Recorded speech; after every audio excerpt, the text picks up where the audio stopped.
If we're judging SWAC or MEAC supremacy based on what happens in Atlanta, feeling like a SWAC takeover. Oh, yeah. It's locked on HBCU. Play my music.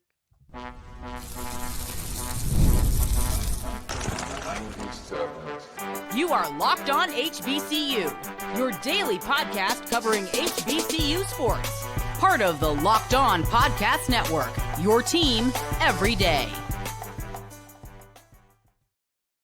What's going on, family? Welcome back to another episode of the Locked On HBCU podcast, your number one daily one-stop shop for everything HBCU athletics. Monday through Friday, part of the Locked On Podcast Network, your team every day. And I, of course, am Darrion Gray, a.k.a. the Mouth of the South, Texas Southern alum and former TSU Herald Sports editor and current contributing writer at USA Today's Saints Wire. Thank you for going on this journey with me, making Locked On HBCU your first listen of the day every day. And remember, just because the mic cuts off does not mean that the journey is over. Just means it's time to follow me on Twitter at South Exclusives. Starts with an S and ends with an S. Today's episode is brought to you by the college football playoffs. Y'all already know what time it is, guys. This is the biggest event of the college football season, and the moment is here. The college football playoff presented by All-State begins with 4 first-round games December 20th and 21st on ESPN, ABC, TNT, and Max. We'll wrap up today's episode by taking a look at HBCU basketball money games. That's not really something that you hear talked about too often, but it's starting to become more of a conversation as of late. In segment 2, we'll take a look at Jada Byers and why I do believe he should be the Deacon Jones Award winner. But we kick this whole thing off with a little bit of conference talk, and that's SWAC versus MEAC. That is conference supremacy. It's looking like a SWAC takeover if you're judging based on what has happened in Atlanta over the last 3 years. The SWAC has won the last 2 Celebration Bowls, and they've won the last 3 MEAC-SWAC challenges. That's what I would argue we judge this conference supremacy conversation about, mostly, at least. I know that there's other games. I think about Alabama State versus North Carolina Central. That, to me, was one of the biggest games. I thought that was going to be the Celebration Bowl, to be honest. You got FAMU versus South Carolina State. We don't really judge based off of what happens in non-neutral sites, or more specifically, because the Orange Blossom Classic was a neutral site. We don't judge this conference supremacy conversation on anything other than the beginning of the year and the end of the year. So if they say the season starts and ends in Atlanta, it's feeling like recently it has started and ended with the SWAC. And I understand that it's not me trying to puff my chest out, though I will admit that Play My Music was a little prideful. That Play My Music was a little prideful. But at the same time, this is more about recognizing trends. And I think that trends have a way of ebbs and flows, and that's how it goes. To me, this is undeniably the SWAC's time right now. This is the time for you to get up and say, oh, we're striking. Because Norfolk State, hey, shout out to my people, 757. I'm trying to get it right. Norfolk State, they are going in with the Michael Vick era. I don't know how long that's going to take to get jump-started. I don't. If it gets jump-started at all. We can't even assume success. That's one team. Delaware State, that's another team. You're looking at Morgan State. They still have a lot to prove for me. I'm just going to be honest. They still have a lot to prove for me. So I'm looking at that top 3. Howard, can you do it again? Because I've seen some ugly things this year. Can Howard do it again? North Carolina Central, I think, is going to repeatedly be a team you have to watch out for. And then South Carolina State with Chennis Berry, I think that's a team that's only going to surge if you base it off of what his history has been. Might not be yearly MEAC championships, but I expect him to be a contender on a yearly basis and get him more than a few at the end of the season. That conference in general, the bottom half, it's susceptible, okay? And that's in the MEAC-SWAC challenge. Now, that upper half, you're going to have to deal with them, and you're always going to get the best. But when it's best versus best, we'll just have to see how that season plays out. But yeah, so the SWAC is looking like they're beginning to take over. And this is what Willie Simmons said about it. Or excuse me, this is what TC Taylor said about it. And he mentioned Willie Simmons. He said, it looks that way. Talking about an exchange of power. It looks that way. The things Willie Simmons did last year, the things we did in the MEAC-SWAC challenge last year against the same team, and you look at this year, that was a dominant performance by us today, which was Saturday at the time. He's right. He's right. I thought that FAMU had a great showing. Willie Simmons had a phenomenal showing in that Celebration Bowl, in my opinion. And I know you could look at a moment here, a moment there, that if it would have went the other way, Howard might have came out with a victory if this just happened. They ain't dropped this pass, or I get it. But I thought that FAMU did some wonderful things. My only problem with people having those arguments is that it's never looked at about the bad breaks the winner has. That's the reason I don't typically try to do that, unless it's just egregious, unless it's just a wide open drop in the end zone. Then you can have that conversation. But a lot of times, just saying, man, we could have got that first down. They could have got that first down. There's a lot of things that went wrong for both teams. It's just about how do you respond to what went wrong. That's my attitude on it. I don't know. That's kind of a life thing. But Jackson State attacking South Carolina State in the physical manner that they did is really what made me say, yo, we might be seeing an exchange of power, because that may not be South Carolina State's game to be overly physical and punch you in the mouth with their run game and everything. That might not necessarily be theirs, even though the backbone of the team is the defensive line. Though it's not the South Carolina State way that we remember in 2024, it is the calling card of the MEAC. It is the thing that MEAC fans use against the SWAC. When SWAC fans were saying, "Oh, y'all are winning the Celebration Bowl because you have time off," the MEAC fans were rebuttaling, "No, we're just a more physical conference. You can't adapt to our style of play." That's all it was. That was what the I would say the lead rebuttal was at all times. No, we just more physical. And I thought that was also something that TC Taylor mentioned. He said, we got tired, and we said this on 2 days ago, right? But I want to bring this quote back. He said, we got tired of hearing about them and that it's a physical brand in the MEAC. If you look today, they were the more finesse team. They tried to throw the ball more. We ran the ball. We just got tired of hearing everyone talking and certain people saying they were better than us. I don't think that last comment was a South Carolina State comment. Honestly, I think that was about the conference. The idea that they are just the more physical team. They have more physical teams. That was something that bothered TC Taylor.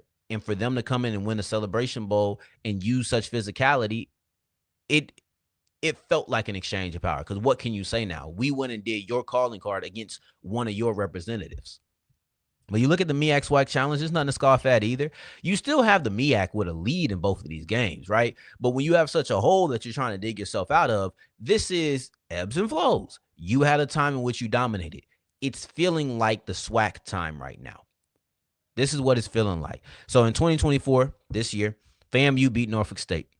And in that game, it was close. It was contested. I think that's a solid win. When you look at where FAMU ended up at the end of the season, where Norfolk State ended up at the end of the season, that feels, I would say FAMU was better, but it's not the one of the best teams played the Rudy Poos. We've seen that before. The year before, Jackson State versus South Carolina State, that was a little bit wider of a gap, right? Jackson State was the second best team. They weren't a championship contender, but South Carolina State just didn't have it that year. Still, that's going to go in our back pocket. We're going to take that gladly. When you down the way we was down, you'll take wins like that. But the year prior, Alabama State versus Howard, that was such a weird game. It was the first D. Davis game. It was multiple delays and interruptions, but Alabama State beat Howard. And Howard was a game away from being in the Celebration Bowl that season. That's the season in which they had co-champions and all of the things that came from the co-champion conversation. But that was that season. Alabama State beat the second best team in the MEAC that year. And that kicked off this whole little era. So if you're asking me, I'm going to have my pride. I'm going to have my flag in the back, and we're going to say what we have to say. This is the SWAC's time. At least for this 3-year period, that is what it's been. You win another Celebration Bowl next year, I think it becomes undeniable that this is a SWAC era in SWAC MEAC competition. As we push forward, I want to take a look at Jada Byers because I understand that Byers is not, he may not be the guy that a lot of people are just going to throw out there as, yeah, he should be the HBCU player of the year. That might not be what everyone says, but if you ask me, he is undoubtedly the guy that I would vote for in this conversation. Let's look at that as we continue with Locked On HBCU. Today's episode is brought to you by the College Football Playoff, and it's that time of the year. The College Football Playoff is back, and with the newly expanded 12-team format, it's guaranteed to be bigger and better than ever before. Bringing you all the hard-hitting and high-flying excitement that you love, TNT sports coverage of the College Football Playoff begins December 21st, starting with the College Football Playoff kickoff show presented by AT&T at 11 a.m. Eastern. Leading into our first matchup, the Southern Methodist University Mustangs battling the Penn State Nittany Lions at noon. Then the Clemson Tigers look to upset the Texas Longhorns in a showdown at 4 p.m. Eastern. Don't miss a moment of the action. Watch the College Football Playoff presented by Allstate live on TNT, True TV, TBS, and Max. As we continue rolling on today's episode of Locked On HBCU, I appreciate you for making this your first listen of the day every day. For your second listen, make sure you're checking out Spencer McLaughlin. If you check it out on my social media, you probably got a chance to see that we had kind of a joint Locked On promotional post where he had his opinion on Vic to Norfolk State, and he also had my opinion on the coaching hire. So I thought that was pretty cool. So go ahead and check him out as well. Jada Byers should get the Deacon Jones Trophy. That is my personal opinion. And I understand that he is an underdog, but the only reason he's an underdog is because he's a Division II player. If he was a Division I player, if he was a player at Hampton, open and shut. Not even a conversation. HBCU Sports wrote an article about this, and they ranked who they would vote for. And first was Byers. Second was actually David Wright from Clark. Then it went Irv Mulligan, and then it went Eric Phoenix. So those are the top four. I would argue that Mulligan and Phoenix will probably get the edge over Wright. It honestly wouldn't surprise me if he got the edge, if they got the edge over Byers as well. But I find Byers to be a much more compelling candidate than David Wright, because you look at what Virginia Union was able to do. You look at what Virginia Union was able to do this year. What box does Jada Byers not check? Personal success, team success, things you've never seen before.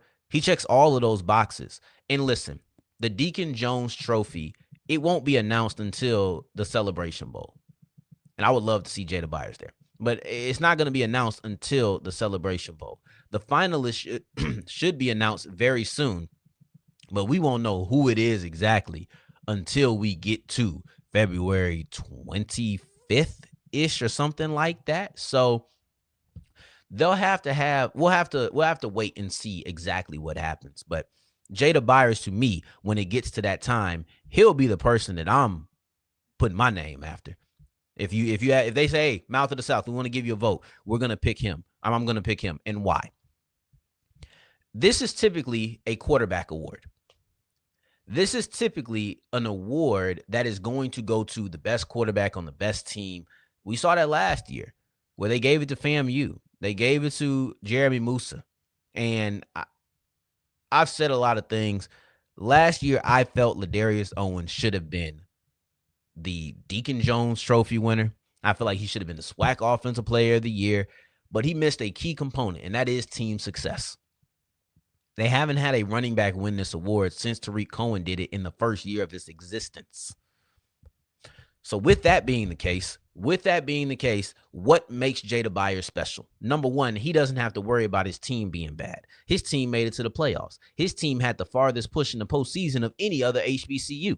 When you look at Jada Byers and just who he is, this is the second time that he's had a Deacon Jones caliber season. The first time, Shedeur just went bonkers, right? Like, Shedeur had a great year. Jackson State went, if they didn't go undefeated, I think they had one loss that year. They end up making it to the Celebration Bowl. They were clearly the best team in the SWAC. There's nobody who had that kind of season this year. I think Eric Phoenix had a really good year. He led one of, if not the most prolific passing attack in HBCU football, especially on the Division I level. Irv Mulligan, he gets canceled out simply because Jada Byers just had a better year than him at the running back position. Jada Byers just had a more productive season than Irv Mulligan. It would be difficult to sell me on Irv Mulligan getting this award over Jada Byers because I would have to rationalize it as you just favoring FCS talent over Division I or over Division II talent. And I think Irv Mulligan is a fantastic player, right? I think he's a fantastic player. But Irv Mulligan didn't get 2,000 rushing yards. Irv Mulligan didn't get 27 touchdowns. At some point, the numbers have to speak for the numbers, right? And if you want to show a little bit of favoritism to subdivision, that's fine. But that's a lot of favoritism. I think Mulligan had about 1,200 yards, maybe about 1,200 yards. That's an 800-yard gap. I can't remember exactly how many touchdowns he had. I'm just going off the top of my head. I'm not remembering exactly what they are. That would just be difficult. I can go for your positional bias. I can do that. I can accept it, but running back, no. So let's read off what Jada Byers did. 2,000 yards, right? 27 rushing touchdowns. Second most yards per game in all of Division II football. You're looking at a player in Jada Byers. Jada Byers' 2024 resume is going to go down in history as one of the best ones that we've seen in recent memory and one that we will see in the near future. 2,000 yards, 27 touchdowns. He has the most rushing yards and rushing touchdowns in Virginia Union history in a game, the most rushing yards and rushing touchdowns in Virginia Union history in a season, most rushing yards and rushing touchdowns in Virginia Union in a career. In the season and game things, those records, he broke those this year. It's, to me, he is one of the most decorated, obviously, one of the most decorated Virginia Union running backs of all time. Probably the most decorated. It's safe to say that now. He's the most decorated running back in his school's history. He did a lot of that in 2024. A lot of that is in 2024. So I would have to give him this award because I think he's earned it. As we push forward, I want to talk about the money games because Courtney Simmons, Grambling State women's basketball head coach, she's not a fan of what we're seeing, and quite frankly, neither am I. Let's have this conversation about money games that I honestly feel hasn't happened in a long time. Today's episode is brought to you by FanDuel, and FanDuel is the official sports book of the Locked On Podcast Network. FanDuel is the one that you want to go to if you're talking about basketball, football on any level, college, pro. If you're talking group of 5, power 5, we got Boise. What is Boise going to do when they get into the college football playoffs? What is Arizona State going to do when they get into the college football playoffs? They have a bye week. That's going to be a crazy spread. What about Clemson versus Texas? What about Indiana versus Notre Dame? Indiana versus Notre Dame is probably the game I'm looking at the most. That in addition to Tennessee versus Ohio State. Those two games I'm captivated by. I would like to make some money on it. Then I will go to FanDuel. All you have to do is go to FanDuel.com. Go to FanDuel.com, and if you're new to FanDuel, you get $150 back in bonus bets when you put down a winning $5 bet. You go to FanDuel.com. It doesn't matter the sport. Doesn't have to be the college games that I mentioned. It can be football. It can be some sport that I haven't mentioned. All you have to do is go to FanDuel.com to make every moment more and get $150 back in bonus bets when you put down your first $5 winning bet. Today's episode is also brought to you by Prize Picks. And Prize Picks is the best place to get real money sports action. With over 10 million members and billions of dollars in award winnings, Prize Picks has made daily fantasy sports accessible to all. You just pick more or less on at least 2 players for a shot to win up to 1,000 times your cash. Run your game all season long on Prize Picks, America's #1 daily fantasy sports app. Make your holidays bigger and brighter with Prize Picks, the best place to get real money action while watching your favorite sports. And here's one thing that they do have: Pickmas. And with Pickmas, they're going to be giving away $30+ million in 2 free picks in the month of December. So it's up to you. Download the app and use the code Locked On College to get $50 instantly after you play your first $5 lineup. Download the app today and use the code Locked On College to get $50 instantly off your after you play your first lineup. Prize Picks, run your game.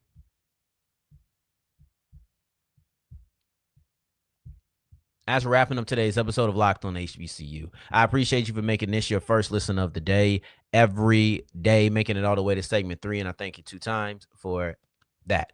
Thank you. Thank you. We don't really talk about HBCU basketball money games. That's not a conversation that we really have. If you really think about it, when we speak about money games, we speak about the money sport. I think we all know that it exists. I don't think anybody's ignorant of that fact, right? At least I don't think most people are ignorant of the fact. Maybe they don't think about it, but if you really pay attention to a basketball schedule in HBCU world, which I could understand why some wouldn't, because the mass majority of that out-of-conference schedule happens while football season is on, and we're probably paying the most attention to football. But they're playing Power 5 schools, Power 4 schools, Group of 5 schools. Like, they're not just playing. Even then, the FCS doesn't exist. It doesn't exist. So they're not just playing HBCUs the entirety of the year. They're playing a lot of PWIs, a lot of Power 5, Power 4 schools, right? But we don't have the conversation about when Grambling plays LSU. Matter of fact, I came on here and talked about how cool it was that Grambling and LSU were playing on a neutral site and all the money went to Grambling. We know that money games exist, but it's not necessarily a talking point. Some of the actions over the last week have changed that. You have Grambling State women's basketball coach Courtney Simmons making comments and just kind of opening, I don't want to say opening the eyes, because, yeah, maybe opening the eyes is the right way to say it, of why these games exist. Let's not forget that it happens in basketball too, the same way it happens in football. I could see how some people would have forgotten that, or maybe not realized and not thought about it. And then also the shellacking that was delivered to North Carolina Central women's basketball. The reason I feel like this has not been discussed is partially what I mentioned about football season. Football season garners a lot of attention. You're not really thinking about it. Another aspect of it is that by the time one money game happens, 2-3 days later, you're playing in another one. I think Louisville was the next game after LSU for Grambling, because I believe that that's what Simmons said in her presser. So if I got to lose to LSU on a Tuesday, then come back and play Louisville on a Friday, it's not much time for me to wallow. It's not much time for me to sit here and be sad about anything. I think that allows you to just move on. You got 48 hours to process, and you got to move on to the next game. And I'm speaking as a fan. But if you lose to LSU in week 1, I got to wait till next Saturday to get that taste out of my mouth. It's just a completely different situation. So I do believe that is something that has to be acknowledged, right? In other news, you also have the fact that, or on the other hand, I should say, you also have the fact that HBCUs have been successful in these games. Norfolk State women's basketball pulled off an upset over, I believe, Missouri. It was definitely an SEC school, but I believe it was over Missouri this year. And it's not uncommon. I feel like for the last 4 or 5 years, we've seen at least one HBCU each year pull off one of these type of upsets. Maybe every other year. There was a year in which 3 SWAC schools beat Pac-12 schools in the SWAC Pac-12 challenge. It was 2 or 3 teams. So the idea of an HBCU beating a Power 4 school in basketball, it's not a foreign concept. We may feel like it's a long shot, but it is not a foreign concept. That right there is the difference, in my opinion. That is why we don't talk about it like we do in football. I can promise you right now, if Norfolk State, I don't care if Michael Vick is there or not, goes and they beat Missouri in football, it's the biggest story for the next 2 to 3 weeks. It's the biggest story. No one will ever look at Missouri the same that season, right? Because you lost to an FCS school. If that were to happen, Meanwhile, in basketball, you lose to the okay. Yeah, you lost to them. We gonna move on. And it's not about who. It's not necessarily about who Norfolk State is. It's not about NSU basketball, women's basketball, because they're a talented bunch. It's not like, oh, okay, well, at least you lost to them. No, it's about the fact that there's so many games in basketball. The disparity is not the same as it is in football. It's just so many different aspects. So I don't believe that we talk about money games in a way that we do on the football side of things. And here's what Coach Courtney Simmons said. She said, I don't know that it actually prepares you for a conference schedule. You have to be careful playing this many Power 5 games because there's this thing called confidence, and losses like this can kill SWAC kids' confidence. I ain't never played that, so I don't know about how it kills the confidence, right? I know a couple of people on the basketball teams from when I was in school. We didn't have conversations about if getting whipped in the out of conference schedule killed their confidence. I'm going to take her word for it. But what I will say is I'm a firm believer that you don't learn much from being blown out. You don't learn much from blowing the team out. You really don't. It's just not a valuable game. It's not one that you can internalize, analyze. It's garbage tape. So I agree with her when she says that it doesn't prepare them for the conference schedule. And I know this is kind of old news. This is about a week and a half. But when I saw North Carolina Central get beat by like 80 points, I said, okay, we need to talk about this. These money games are starting to be more focused on. That's a conversation. Those are two headlines that I've seen. The Courtney Simmons comments, right? Because she went on the presser and it wasn't angry. It was just, look, this is what it is. We don't play these games because we desire it. We play these games because we're required to. We have to do it. We need the funds. So that talking point, and it being Grambling and LSU, and then North Carolina Central losing by so much. Them losing by so much, to me, those are two talking points that will get the conversation generated about the money games. And it's not about do we need to do them or not. You got to do them. You have to do them. But let's be real. We don't talk about HBCU basketball playing money games. In these two games / moments, or how it transpired, what happened after the game, it may lead to us talking about them more. It just may. Because I've seen some people protesting in football. So I do believe if we focus on this, I do believe that we may see some protest in basketball as well. But I appreciate you. Don't ever protest the show. Don't ever protest the show. Don't mess up my money game. So in the meantime, in between time, until the next time, tomorrow we got Joshua Sims Sr., and we're going to be talking all about coaches. So the Chinnisberry method, we're going to be looking at the most attractive job openings, and we're also going to have a overarching conversation with Joshua Sims about what to look for in coaching and things of that nature. It's too many things for me to break down right now because that's how versatile the conversation was. But in the meantime, in between time, until the next time we hear each other, family, take care, stay blessed. Peace.